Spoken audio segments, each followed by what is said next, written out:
I can't remember.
amazing. So at C4, you may want to point out to everyone, as an aside, that HB 4000 requires that every city over 10,000, this was recently passed, every city over 10,000 population that has rent burdens, population of X, do a bunch of stuff. I was so right. But it was nice of you guys to pretend that she was going to say they're going to be required to know whether or not they have a rent burden population. The only way they're going to know that. I can't believe you thought it was a choice. So West Lynn and Happy Valley, but they're, we don't want to do that. Housing needs assessment. Point that out. We are on here. And then I just said wham wham about Happy Valley, West Lynn. Perfect. Actually, so Twice. Just in case they didn't hear it the first time. Had to repeat it, didn't you? Yeah. Yeah, I saw that article in the OC over the weekend, but I didn't read it all that well, so I will. All right, we all here? Scott, you get to go? All right, so let's get the work session started. Housing Affordability Strategic Plan, a draft discussion, introduced by Paul. Yes, thank you. This is our second update before council to walk through what we're doing, and this draft plan is now ready for your eyes to see where our work with the Housing Affordability Working Group and our work with consultants like Moorhead of Portland State University Institute for Metropolitan Studies, along with Sheila Martin of PSU's Institute for Metropolitan Studies, and all the work and the focus groups that we'll go over, and the research to date in terms of best practices and our own culmination of information from those focus groups and how they fed into the development of this draft plan for you to have your first introduction to and comments that we hope to get from you on the approach and the direction that we're going in. So with that, I want to have Liza talk through the three main goals that came through as a result of that work and some of the short, mid, and long-term actions that relate to what you have in your package.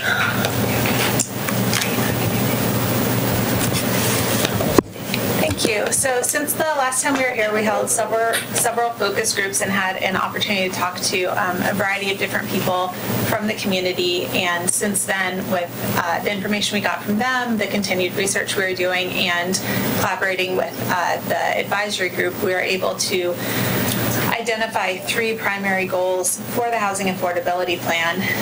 Those are to develop new units, to increase the amount of housing affordable to people across the income spectrum.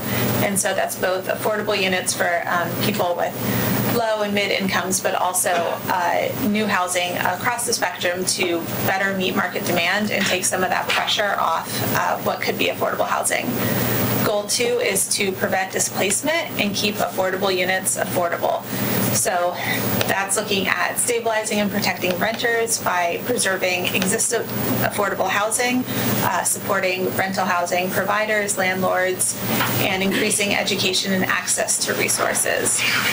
And then goal number 3 is to connect people to existing affordable housing. And that is includes a couple of things, both some home buyer education for people interested in purchasing their first home in Milwaukie, and also some information and education for renters and some ways to help renters be able to better find and get into housing that they qualify for. And so for each of these goals, we are identifying sets of actions, short-term, near-term, and long-term actions. And so today I brought an example for goal 2, which is to prevent displacement and to keep affordable housing affordable. Some of the ways that we are looking at doing that. And for each of the actions, I've included places where this suggestion came up. So whether it was the rental property provider focus group, which included landlords and property managers, the homeowner focus group, the tenant focus groups, the developer focus group, Peer Cities research, or recommendations from staff and from the council. And so for each of the goals, we will be developing actions like this with some, more detail and more specific strategies and actions. Can I ask a question about this? So there's two of those that seem like they might be at odds with each other. Create an internal culture that is friendly to rental housing providers, and then mitigate the impact of rental displacement through relocation ordinance. How did the providers and the developers feel about that kind of a concept? So the rental housing providers that we met with, both the property managers and the landlords, pretty much across the board felt very committed to working in Milwaukie and continuing with being landlords, but they also felt that in general with the housing crisis in the region that they were feeling really scapegoated.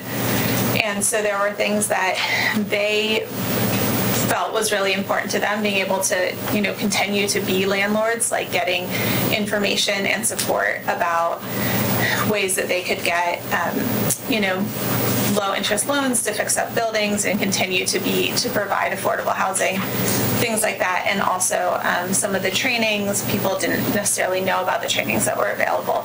So there were a lot of kind of information support things that they were really interested in getting. And then as far as the relocation ordinance, that wasn't necessarily something they brought up, but that was something that came from the other side, from the tenant group. And I don't necessarily think those things are contradictory.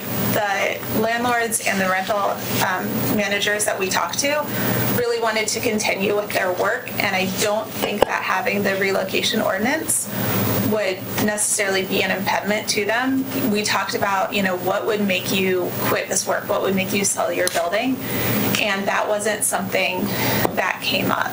So I think that we could both have... Did you specifically ask it, or just they didn't think of it? Oh, no. They were very, very aware of that. That was one of the questions I had is, are you aware of rules like this coming in other communities around the region? And I didn't even have to ask. They were very on top of that. And there is some concern about having too much regulation, but once we got into specifics, I don't think that alone would make people sell their buildings, but I do think that it could provide a measure of protection to tenants. So I think that you could do both. So can you talk a little bit about who was in the different groups? Sure.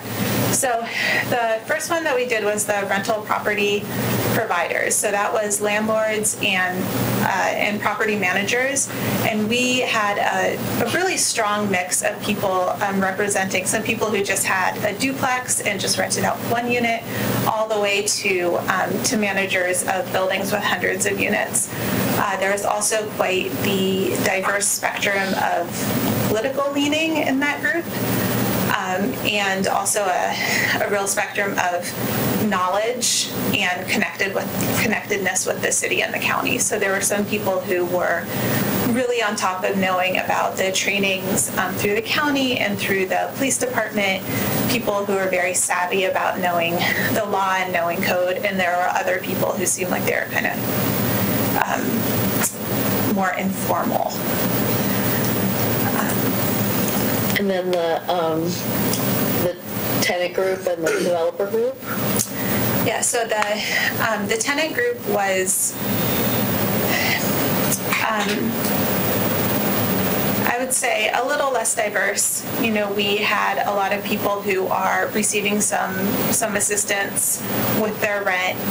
The people who came to the tenant group were very, very committed to Milwaukie and to continuing to be tenants in Milwaukie. There were 2 women who came who are not currently Milwaukie tenants, but have been in the past and are trying to get back into the city. It was a mix of single people and people living with children. And renting apartment buildings, houses, a mix of... Single family, and so some people were in single family homes and some people were in apartment buildings. Okay. And the Community Alliance of Tenants was at that meeting as well. They were. And then the developers was a smaller group, but we had a mix of people who are either interested in working in Milwaukie or have worked in Milwaukie in the past. There was a mix of large developers, boutique developers, and then people who worked with specific businesses that were looking to expand and do some development in Milwaukie. And it doesn't look like the developer focus groups proposed any solutions. Well, this is just for goal 2. Okay. So this is for preventing displacement and keeping affordable housing affordable. So if nothing that came up in the developer focus group was really germane to this goal. That surprised me a little bit, especially with keeping affordable units affordable. There wouldn't have been any conversation with developers around that. With developers, we talked about creating new affordable units, but it wasn't keeping units that are existing affordable. Was more something we talked about with landlords who are renting right now and want to continue to be landlords and not sell their buildings. Were any of the developers affordable housing development oriented? Mm-hmm. Interesting. Okay. So, but that would go to creating new affordable units. So that would be goal 3. No, yeah, but or goal 1, sorry. Okay.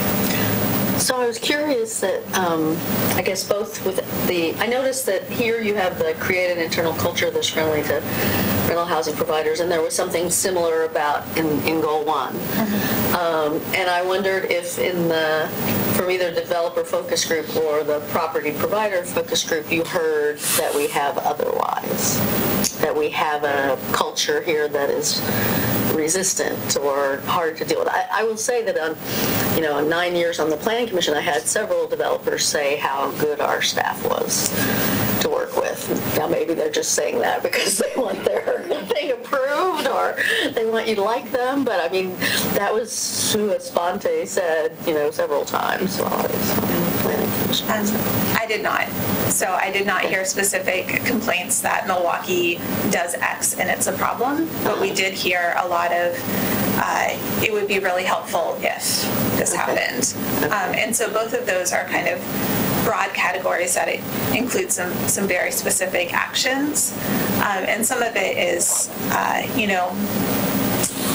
lot of it comes down to information sharing and openness with the landlords especially. There was really a mix of how much information people had, and I think that a lot of the information, the support that they're looking for exists, and just being able to share that information with them in a way that says, as a city, we value that you're here and that you are, a landlord who is providing housing for people to live in the city.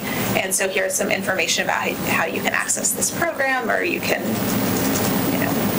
access this program. Would be really helpful, and it would involve, it would be a pretty easy win for the city.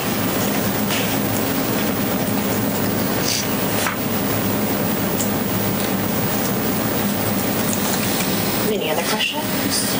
Well, so I was Have a chance to read the draft plan. Yeah. And are we on the right track? Did we cover the goals that I have a big concern, actually.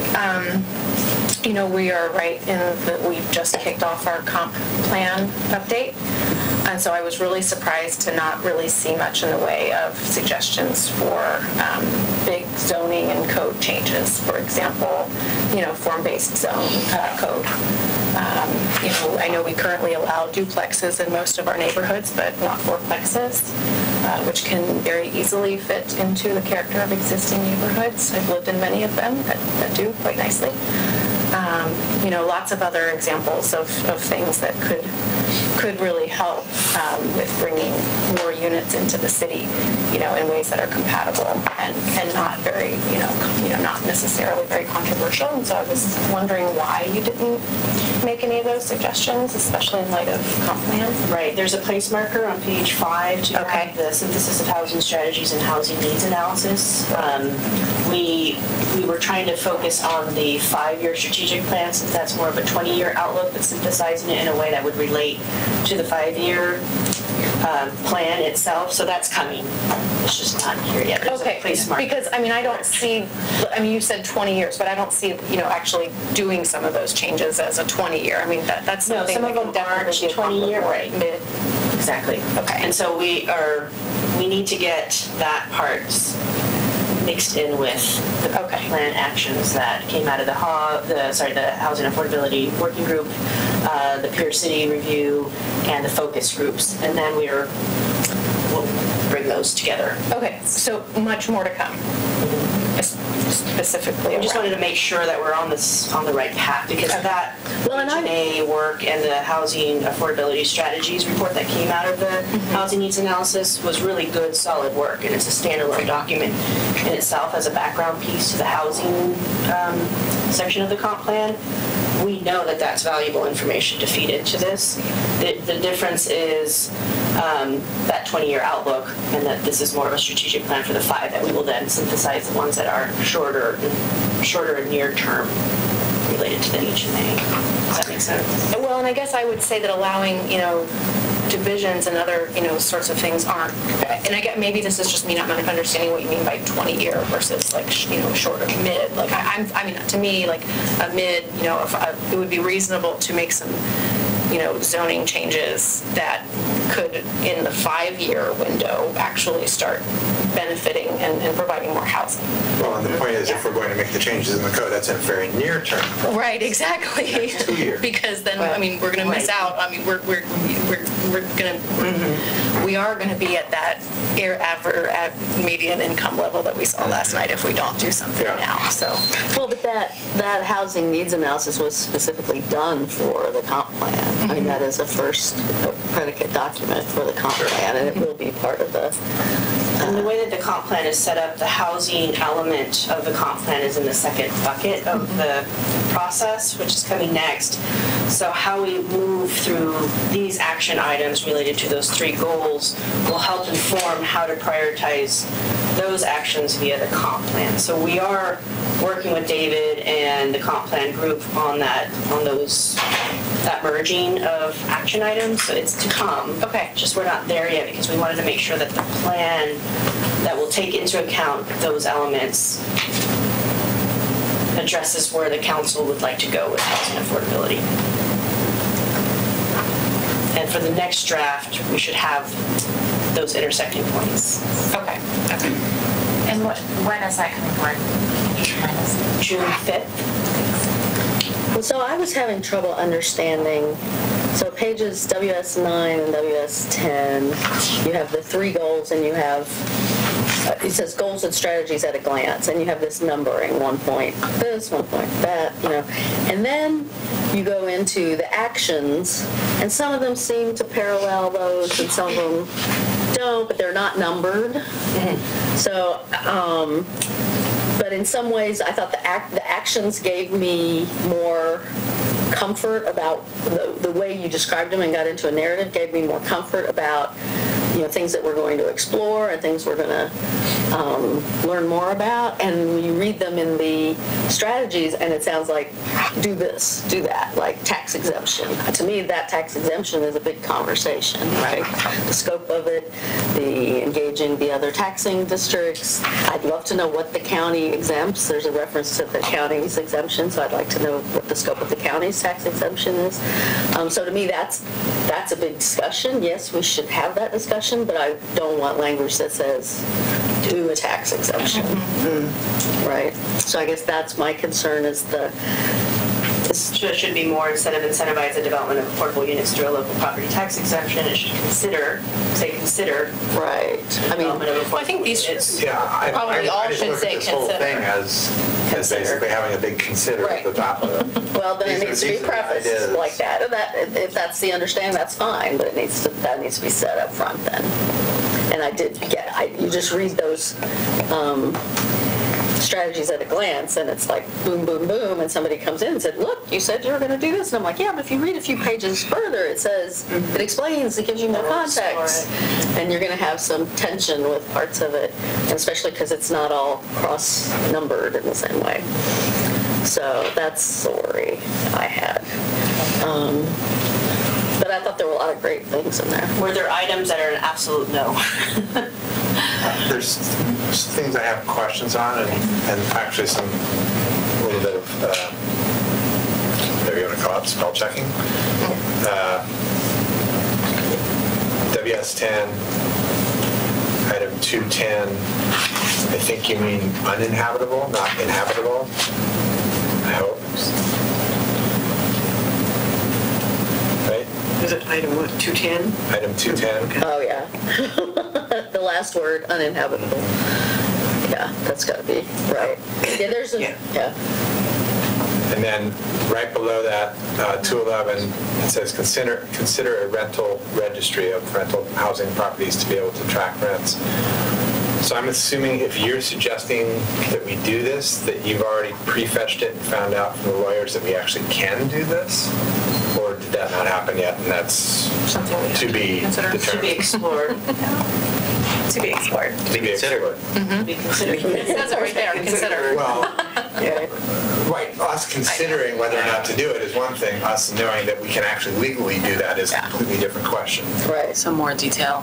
Yeah. Well, or just knowing that all of these, anything you're saying to consider is illegally something we can consider. Yeah, not just that one, but there Yeah, there could be others. Yeah. So the strategic plan is meant to develop some actions that we could then explore or consider and move forward with, and then we would get to any obstacles that may be in the way, like the legal aspect.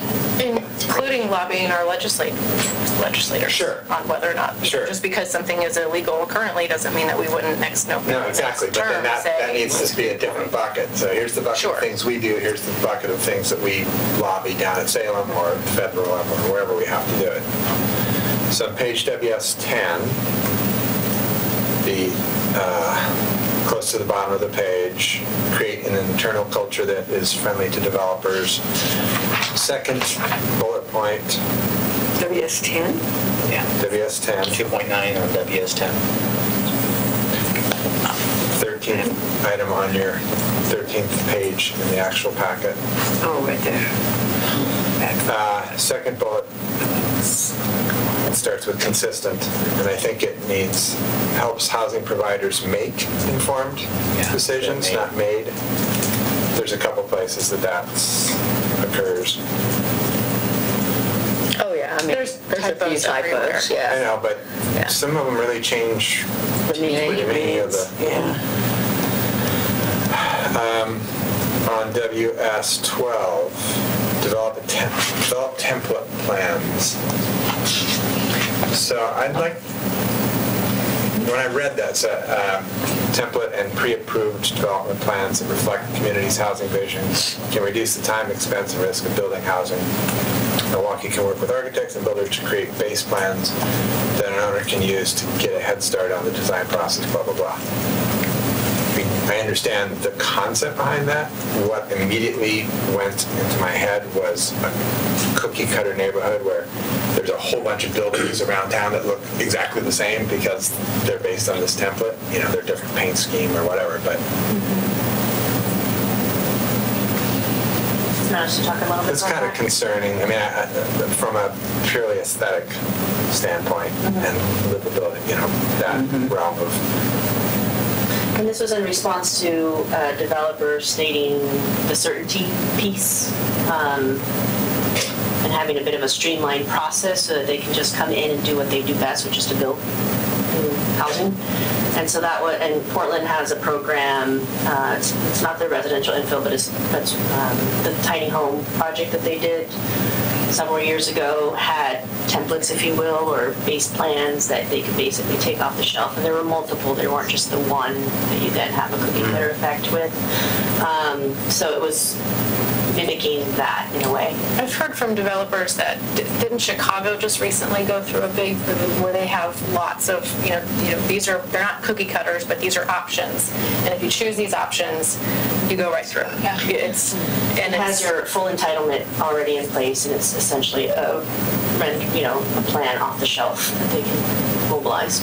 So I think that there are programs out there from different cities that have already grappled with that idea, and that we could probably just learn from other cities that are doing this and achieving, the diversity of, architecture, but also. I mean, where I could see that being valuable is in some of that missing middle. I don't see it as such a thing for big apartment buildings because they're going to be so parcel specific.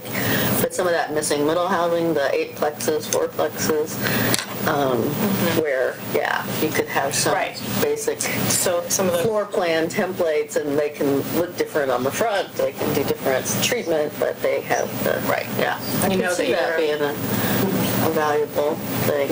Yeah. Just predictability and that sense of certainty from developers. We hear over and over again. It was said repeatedly in the focus groups. So that was an effort to kind of streamline. Okay. WS 13. Partner with Clackamas Housing Authority to support new affordable units for Milwaukie renters. And it says in the second sentence, Milwaukie and Clackamas County Housing Authority compile a program where Milwaukie pays for case management in exchange for current Milwaukie residents receiving a priority in new housing authority developments. So this is not my area of expertise by any stretch of the imagination, but how does that not run into the Fair Housing Act rules around who you can let into an affordable housing unit and who you can't? So that was a suggestion that came from one of the HOG meetings, and that is probably a little more specific than will end up in the final plan. But the idea is to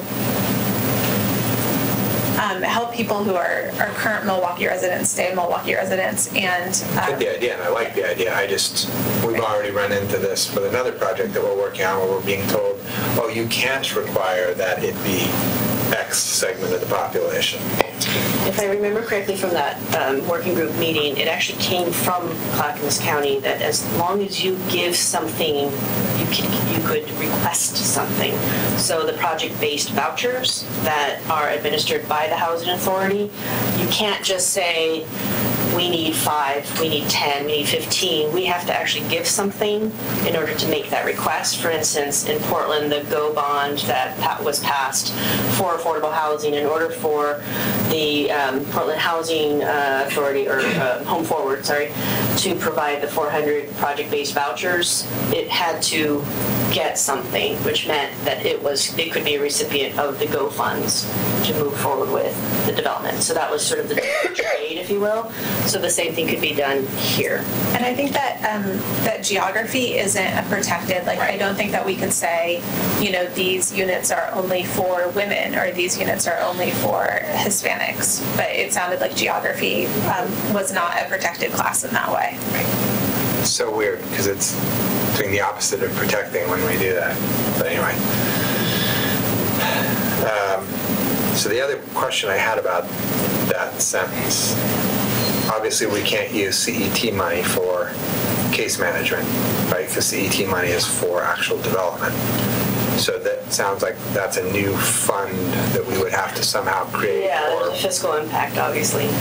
Oh, there's lots of that in here. Supporting, mediation services. What budget is that coming out of? This is pretty big based on the conversations that I'm having at the housing. And we would have to dig deeper into some of these because, again, it's that explore or consider piece, because we can go after home funds. There are funding sources that the city could go apply for, like CDBG, that could then be applied to maybe this case management work. We would have to go work it out with Clackamas County and how that might play out. But it was certainly something that they brought forward. And, we thought it was a good way to help the displacement issue, Okay. but it needs more exploration. To the cost element, one thing that would be helpful to me, some of these are pure regulatory. We can change our code. Some have a financial impact on us. I would like them grouped in some way or highlighted stars somehow that shoots them out. Actually, even a dollar sign would be great, but I know that we can't necessarily get to that granular level at this point. But some of these I say, yeah, we can do that, we can do that. And then there's also whether the cost is to the city. And then you mentioned grant sources, so it may be a cost, but we can somehow backfill funding, versus there is a regulatory cost to development on some of these. So, I don't know, I just felt like if it were grouped in some way, or stars. Or a symbol? I don't really know. Those You are some understand of what the the point I'm things, making? yeah, that we're working with our graphic designer to call out. There are a number of different things that I want to be able to indicate in the final plan, including, is this just regulatory? Is it, expensive? Is it very expensive? And so we're working on getting some of that in there. It'd be like a restaurant guide, $1 sign, $2 signs, $3 signs. The French cuisine. And then my last thing, I think, is WS 15. Are we considering putting things in the industrial zones? What? Where are you? Measuring success, bottom of WS 15. IMS will build a custom community profiles for each of our Milwaukee's 9 neighborhoods. Oh, yeah, we don't have 9 neighborhoods. Unless you count the 2 industrial zones. Well, we allow housing We allow in housing. North Main Innovation Just Area. not in the That's why international I'm way. asking the actual question. So is that sort of in the mix that we would consider allowing housing, say, in the industrial, what's it called? Innovation. The international way, no. The NMI allows housing. Right. So it would be more of a gate. I'm not sure I'd call it a neighborhood. Well, and I've always had a problem with calling it a neighborhood because there is no association, there's no, nobody, there's no meetings, they don't have to notice anybody. Right. So. And in fact, if we get housing there, we're going to have to address that. Yes. Like, are they in I assume Ardenwall? they're in Ardenwall. I would assume that too, but that's not the way the city draws the line, so. Yeah. Okay. Anything else? That's all I have.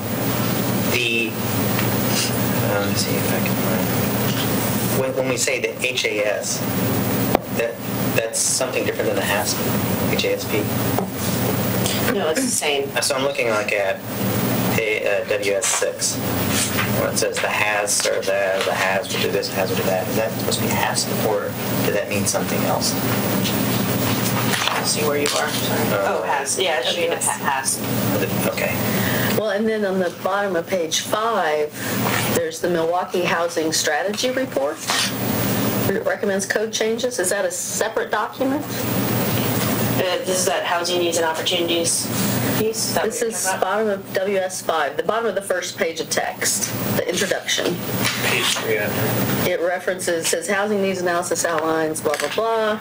The Milwaukie Housing Strategy Report recommends code changes that will expand the range of permissible housing types. Is that meaning that's what this document's going to No, do? so there's some confusion because the housing needs analysis did a housing strategies report, which is what that is in reference to.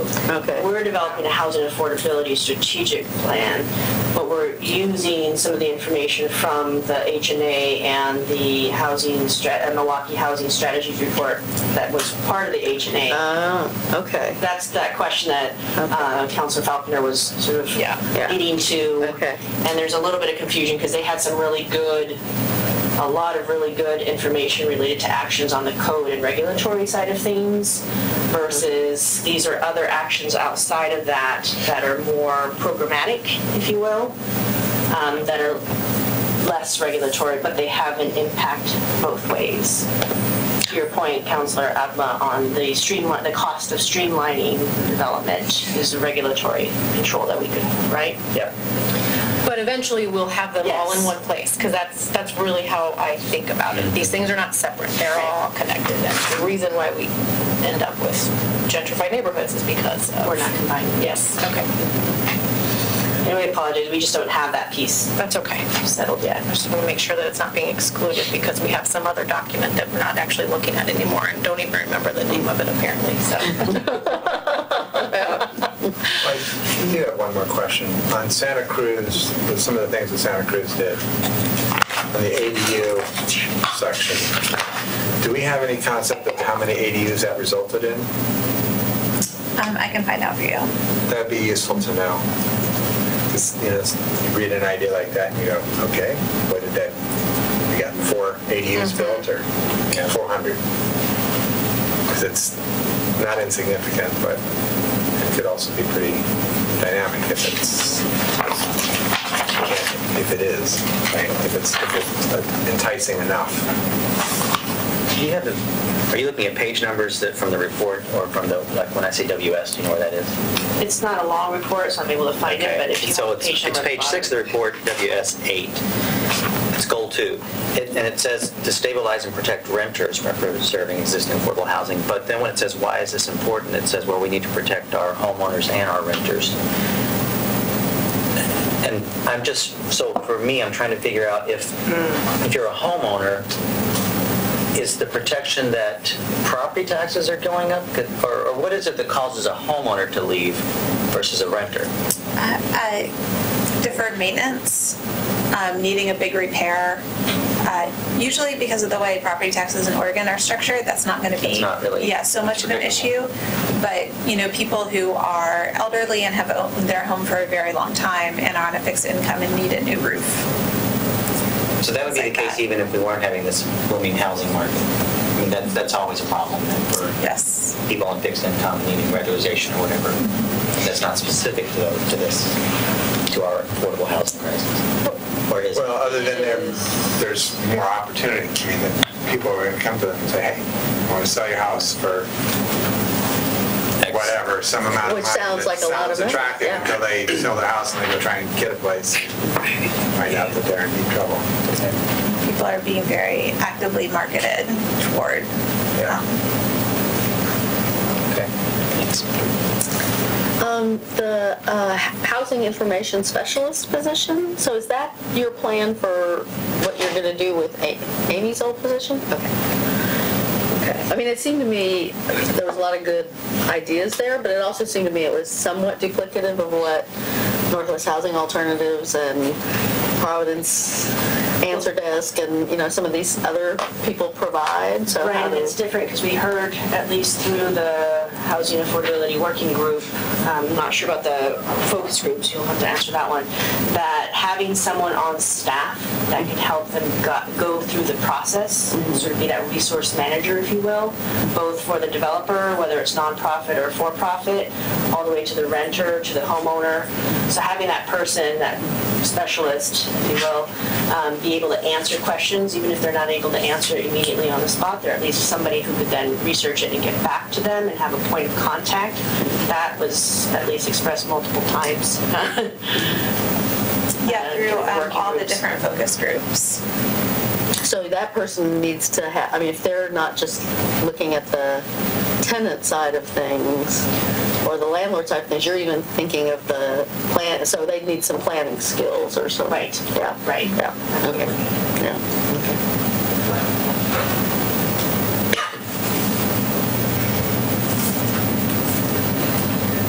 Were there any actions or tools that we missed completely? Just as you were reading it, We're the amateurs. as you were reading it, was there something that I wish we would have, based on all of your interactions in the region, and I know a lot of you are going to different sessions and conferences and hearing things. What would be interesting to have in the mix what it might look like or how we would utilize the bond measure should assuming it passes. Because I would say there's a pretty good chance that it will. And have they determined amount and we know what our They seem to be percentage sitting will be? at half a billion. which sounds like a lot until you divide that by 250,000 a door, and then all of a sudden you want some drop in the Well, and then also the percentage that Clackamas gets versus. which is going to be 22%, which is now based on, or at least this is the current iteration, right? This is all still fluid, but current iteration is it's based on how much each county is putting into it, right? So it's, which is for Based on property values then. Yeah. Well, So and it's Metro now is at coming 22. on May 8th at the study session for a 45-minute presentation on this Yeah. subject. Oh, good, okay. So it's at 22% right now for Clackamas. And then is which that is- money spent where the biggest property value, I mean, No, because no, that's no, what. no. No, it's just based on the county. Okay, So it's so broken it's not into three broken into like counties, right? Clackamas districts gets or 22. Happy Valley versus No, no, no. unincorporated Clackamas, no. okay. All right. No, we could, I mean, so the 22% is roughly $100 million. And I was like, that's not, we could build $100 million worth of affordable housing in Milwaukie Are they only looking at, pretty easily. are they only looking at what, the land within the urban growth boundary? Yeah, because it's metro. Right, yeah. So that's the only thing they can Yeah. collect funds from. Thank you. Thank you. Appreciate the work. Thanks. There's a lot to this, isn't there? That's great. This could be like a 700-page document. It's just, What, oh, this? Oh, yeah. Thank you. Yeah.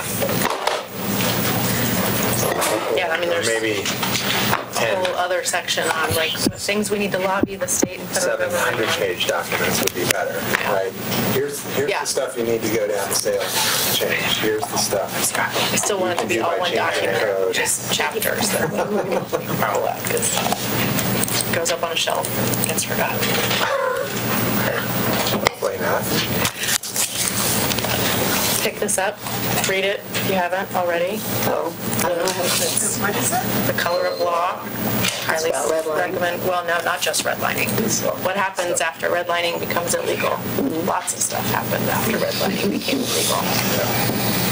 All right, so our next item is a council goal update on Milwaukie Bay Park, being introduced by Kelly. Hello. The main point of tonight is really just to update you all on where we are with the design process for Milwaukie Bay Park. And also give you an update on, we talked about a structure for governance for the project the last time, but now that governance structure actually has people in it. So to give you an update on where we are with that. And then also, I want to introduce you to Heather. So Heather Cook is the project manager for Milwaukie Bay Park with NCPRD now tonight. And she's going to be doing most of the talking this evening. And she has been working really hard over the past couple of months to get the design consultant selection process really running hard and fast. It's been a great process. It's been really great working with Heather. And we feel really good about where we've ended up. And also just doing a lot of cat herding. It's one thing to draw up an org chart with a bunch of different committees. It's another thing to know those people actually on those committees. So I think you're going to really enjoy working with Heather and hearing from her tonight. Before she starts, just a really quick recap. The last time we talked to you was in January. And the main purpose of that discussion was to focus the scope. So what did we want to focus our redesign contract on? And so we walked through a few different options. We settled on 9 different elements. I'm not going to read all those to you. They were in the staff report, but you may have them in your presentation. We can review them if you'd like. But that was really the main effort for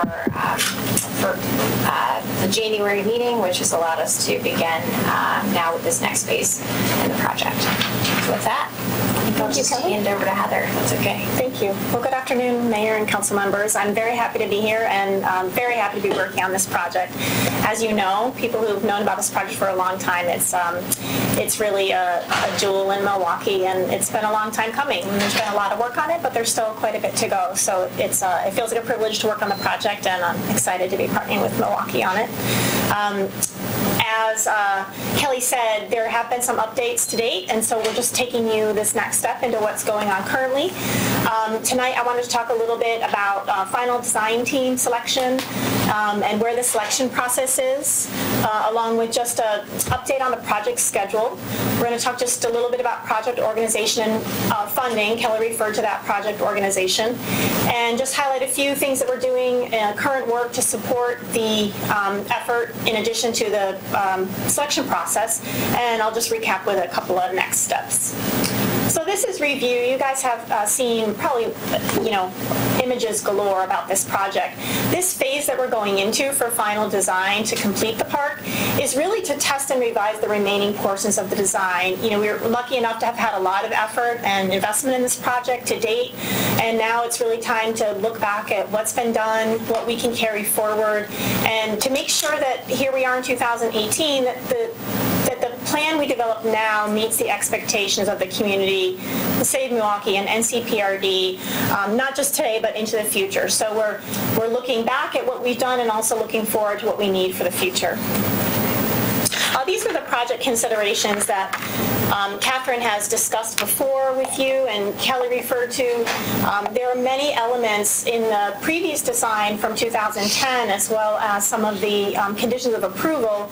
And in addition, things that have come up in the discussion in the ensuing years. So these program elements and topics we've gone over several times, and they were actually in the RFP for this project. So we're really trying hard not to lose these fundamental elements of the project and to bring them forward into this next phase. So just to recap these, the design of the water fountain to be interactive, determining the type of play area, looking at reconfiguring the arrangement of the restroom on site, retaining the redwood tree that's out there, accommodating the trolley trail, which is out there right now, but in a temporary alignment, looking at event programming because that really strongly informs what this site can do. Looking at deterring Canada geese, probably don't need to say more about that. Planning for art, particularly art that's integrated into the site, incorporating stormwater design, and incorporating Milwaukee's history and character as well as supporting views. And that's both into and from within the park. So this site provides a tremendous opportunity for a lot of things, including the view shed from downtown Milwaukie, from the street and trail within the park, from the park, etc. And again, these have been the elements that have come up over and over again that come out of the work leading up to the 2010 plan and that have come out from the ensuing discussions since that time. So final design team selection has followed a many-month process. The development of the RFP culminated in publishing in March, so that went out to the community, and we had about 5 weeks on the street for that to really make sure we could garner interest for the project. We received 8 competitive proposals in April, and that was great. I mean, they were truly competitive proposals and very compelling. From there, we selected 3 finalists and interviewed them in April. And from that pretty long process with some very dedicated staff and volunteers, we were able to issue just yesterday a notice of intent to award to Two Ink Studio, which is a local design firm. Their office is in Portland. And I think I can speak on behalf of the entire selection committee to say that we had such strong proposals, extremely qualified finalists, and I think everyone just felt really lucky to be in that position, and then to have one that really emerged as a clear leader at the end was a great position to be in. So we're really excited. And just to kind of give a shout out, the selection committee just did an amazing job. We had Kelly and Chuck Eaton from engineering. We had a representative from the art mob, A. Adams, who's here. We had Lisa Lashbrook from the PARB. We also had, I was facilitating. I did not participate as a voting member, but we had Scott Archer from NCPRD and Catherine Krieger, and we also had 2 at-large members, an individual named Ryan Steve, who lives in Oak Grove, so he was representing the district, and Janet Bebb, who's an experienced project manager and been involved in lots of design projects throughout the region. So we had a really, I think, great diversity of experience and perspectives, and a lot of really thorough discussion and a lot of hours spent. So people were really working hard for this project. In May, it's May today. We are going to be working on a work plan and a contract with the selected proposer. And we're allotting about 3 to 4 weeks for that process. That's about how long it'll take. And that puts us in good position to issue the notice to proceed so that we can start work in June. And the reason why this is so important, you guys are probably very familiar with that Army Corps permit that has been part of the project. It goes through October 2020. It's giving us a really great way to kind of bound the project and not get caught up in a lot of delays. And so by really moving forward into contracting and proceeding with the start of the project, we feel like we can try to keep a pretty ambitious schedule with the project. These are just a couple of images we pulled for Tuing Studio. They've had experience in park design, playground design, projects with water, projects with natural features, and just a really compelling firm. I think you're really, really going to enjoy meeting them and working with them. So I just want to go back to the timeline for project completion. This isn't all that different from what you've seen in the past because we're trying to kind of keep on the same project schedule. We'll be finishing up this procurement process with contracting through this month. And then in June is really what we're hoping to be the kickoff of the project, where we really get going with the design team and also start working on community engagement. And I'll talk about that in just a moment. We're going to be trying to dovetail within that timeline more discussion about a funding strategy. So and I'll talk a little bit more about funding as well, but we really, with this kind of timeline, we can't wait until we have the final design to start robust conversations about money. So the intention is to really start to gather together now, get some of us together who really care about funding and can start looking at some strategies to come up with some really great plans for funding. And bring interested parties along as we do the final design so they can see the great work that will be going on here in Milwaukee. Construction documents will then follow really quickly. We're looking at March to September 2019. We'll be working right in there and into permits and approvals in 2019, and then trying to finish up the year with the bidding process. And all of this is idealized. It can certainly ebb and flow in either direction, but this is the intention. And that positions us to go into construction in 2020. We'll, of course, have constraints on what we can do when due to weather and stormwater, but this window is what we've looked at together as a city staff and a county staff to look at how we can successfully get a great project done by 2020. So other current work that's going on alongside this procurement process is we're gearing up to hire on someone to lead the community engagement process.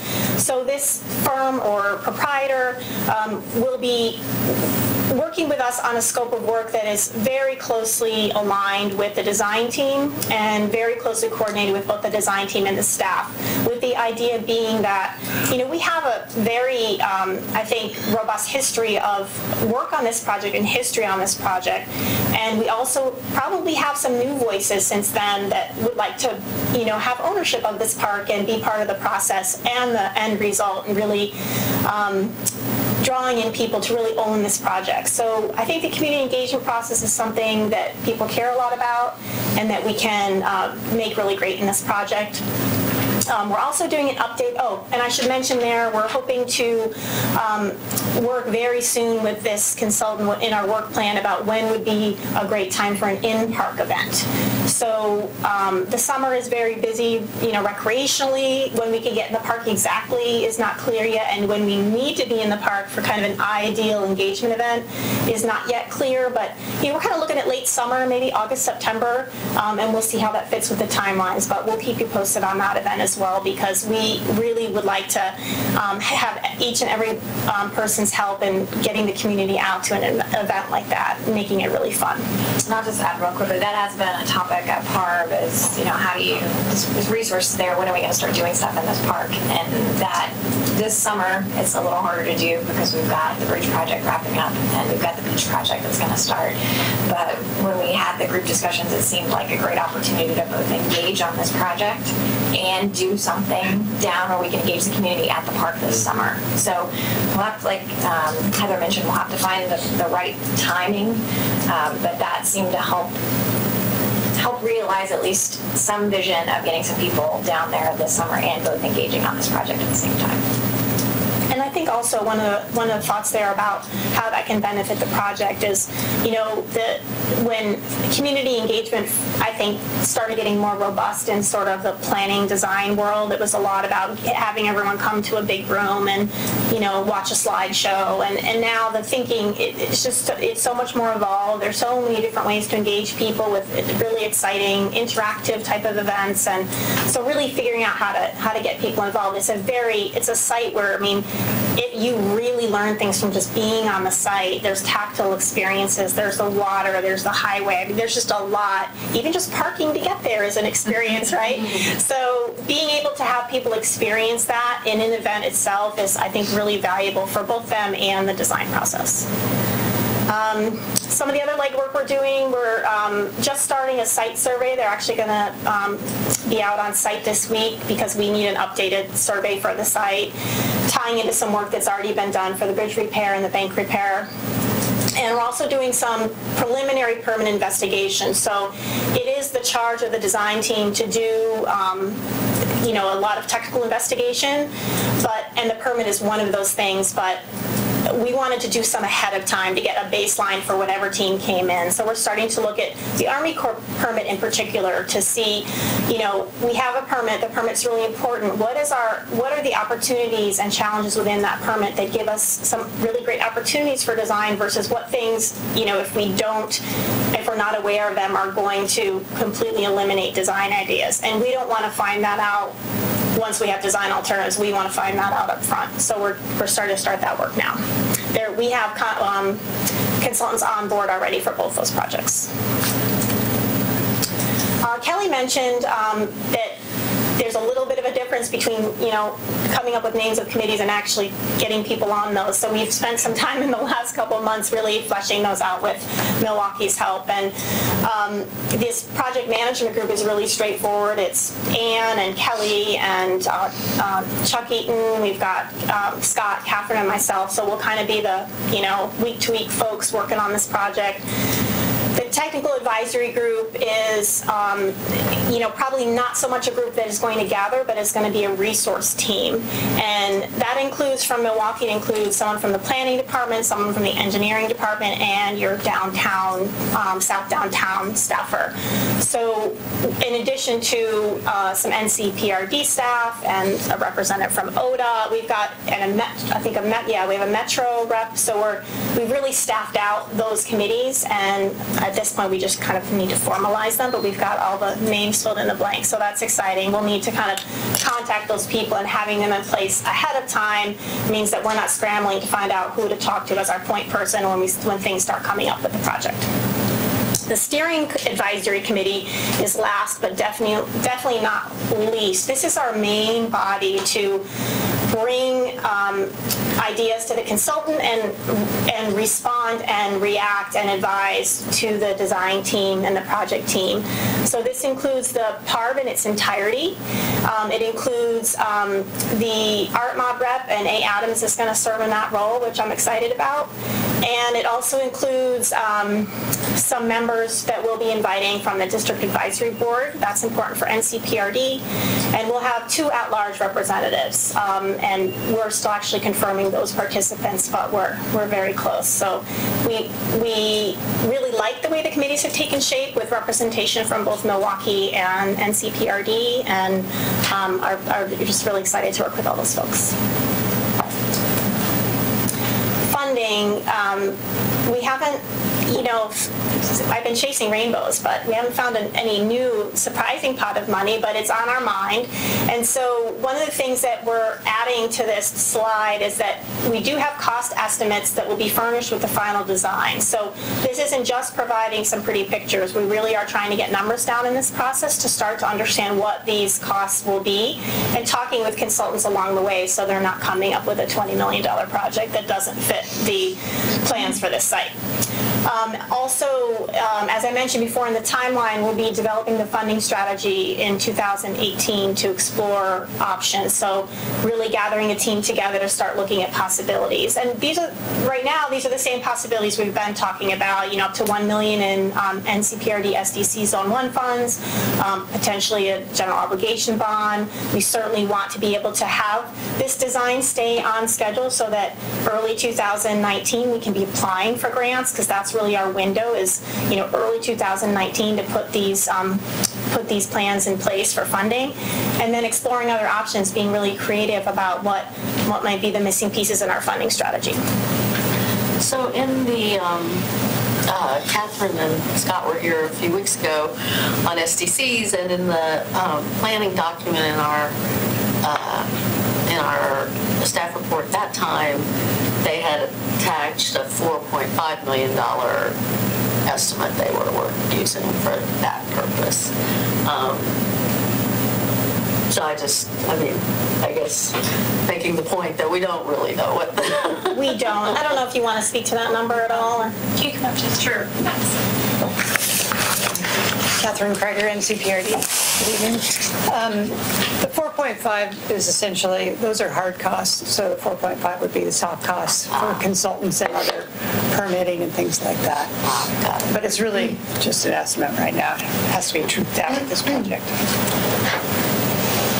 Yeah, and those costs, as Catherine said, they are construction costs. So, the work for planning that NCPRD is funding is outside of those costs.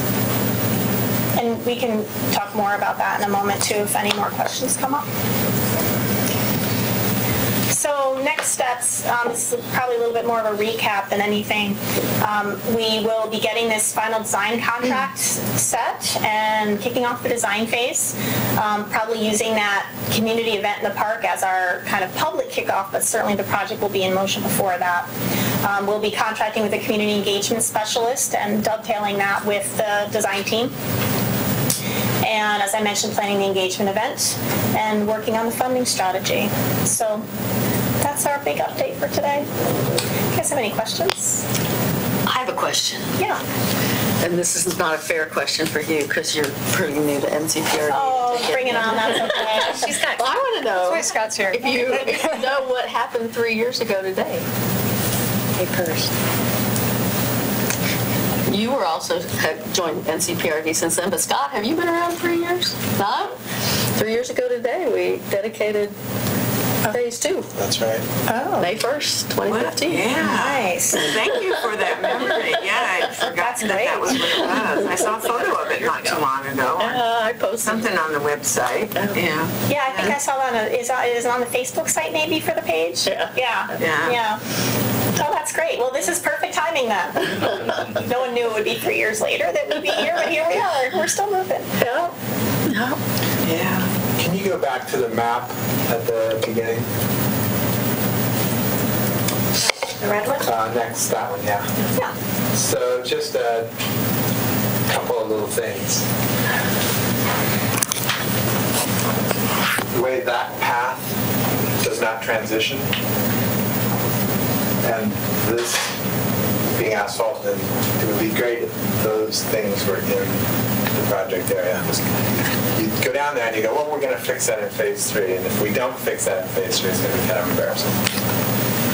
So you're saying it's like a rough transition? Well, like this one, you go from a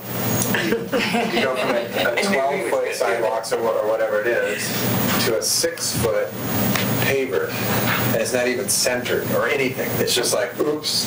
Yeah. Maybe it's my OCD, but it's really weird.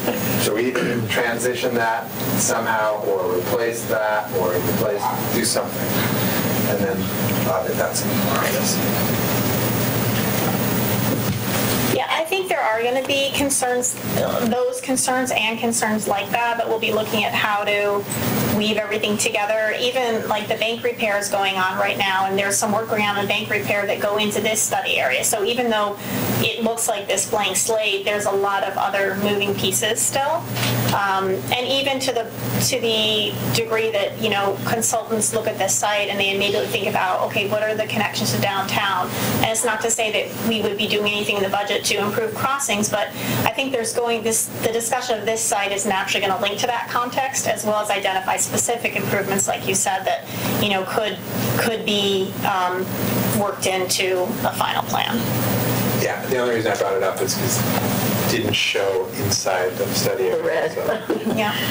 And so the bank repair is going on right now? It's starting this summer. It hasn't started. Oh, okay. Yeah, but it has to work within July. The in-water work, that's what I thought. Yep.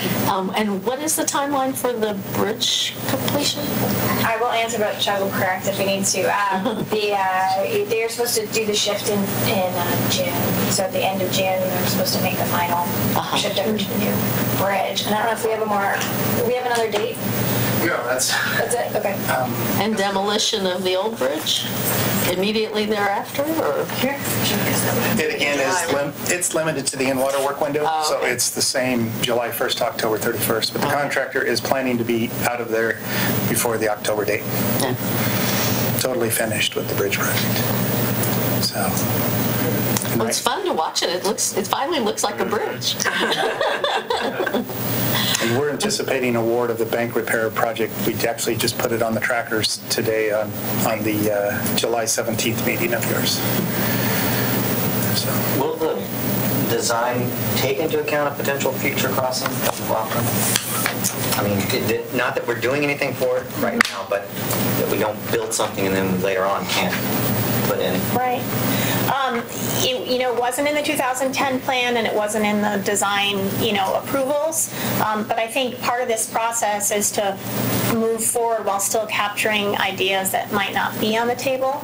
I can't say yet specifically how it might or might not accommodate that, but I think part of this process is to really get input from the community of stakeholders and park users, current and future. And you're going to say something. I am going to say something. But there's actually already a capital improvement project in our current capital improvement plan and in the new one that you were given last night, working with ODOT on all these crossings. Oh, really? Okay. So there is a study. It's in Metro's RTP also to analyze and relook at these crossing points and how. These? Oh, I thought there's the 224 one. It's everything from Kellogg all the way up to Otico. Wow. Okay. And then can you also talk about how we designed the new bridge and why we pulled it back from the Yeah, and then also in the master plan is for a potential future undercrossing of the highway near the Kellogg Creek area, and we've designed the new bridge to be separated enough to get us enough room in there to get grades, to get down from the trolley trail and down to the elevation that we would be at to go under that crossing.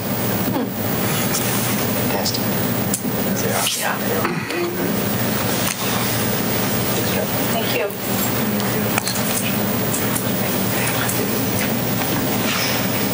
Thank you. This has been I'm excited. Yeah, Glad so you're am on I. board, and Thank you. everybody else looks like they're more relaxed. So that's really great too. But I've heard wonderful things from staff, so thank you so much. Great. Yeah, you're welcome. I'm glad to be here. Glad to be partnering with you guys. Yeah, thanks. Thank you very much. Thanks, Scott and Kathy.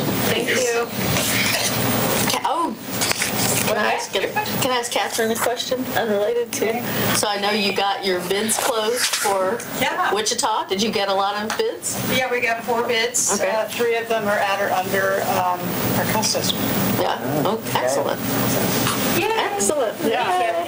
So we've issued an. Can you come closer to the table? Oh, sorry, I didn't get right. Oh, sorry. So yeah, we've issued an intent to award to the low bidder, but we're still checking the numbers. There's quite a range of. It's almost 200,000, maybe a little less, but so we'll be checking carefully the low bid to make sure it's valid. Yeah. Great. Yeah. Well excited. Yeah. And we'll be doing a groundbreaking as well. And Announcing that session. Upon adjournment of the work session, council will meet in executive session pursuant to Oregon Revised Statute ORS 192.6602D to conduct deliberations with persons designated by the governing body to carry on labor negotiations. And with that, we'll adjourn the work session.